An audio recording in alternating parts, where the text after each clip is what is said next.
हाय, शुभ सकाळ सर्वांना. तर ही रजनीगंधाचे बल्ब मी काही महिन्यापूर्वी ऑनलाईन मागवले होते. जवळ-जवळ 3 महिने झाले आणि त्यानंतर आता यांना फुलं आलेत आणि या फुलाच्या सुगंधाने ना पूर्ण बाल्कनी माझी सुवासित होऊन जाते. उभं राहिलं इतका छान वास येतो. सो बाहेर ना पाऊस पडल्यामुळे खूप छान हल्ली वातावरण होतं आहे. त्यामुळे सकाळीचा अर्धा तास जो आहे ना, मी बाहेर नक्की घालवते. आणि त्यानंतर एकादशी आणि दुप्पट खाशी याप्रमाणे मी भरपूर पदार्थ केले होते आषाढी एकादशीला.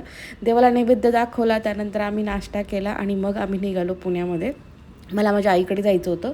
थोडंसं काम होतं त्यामुळे आम्ही गेलो होतो. दोघीच गेलो होतो, मी आणि कान्हा.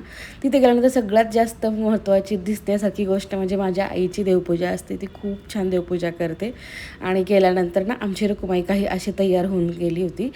तर इथे ना मला माझे व्हाईट हेअर खूप जास्त झाले होते. जनरली मी घरातच मेहंदी करते, पण यावेळेस पाठीमागून सुद्धा खूप जास्त झाले होते. त्यामुळे म्हटलं चला यावेळेस सलूनमध्ये कलर करूया. मी ग्लोबल हेअर कलर केला आहे, चेरी रेड. कसा वाटतो तो सांगा. आणि त्यानंतर छान छान वडे खाऊन दिवसाचा शेवट केला.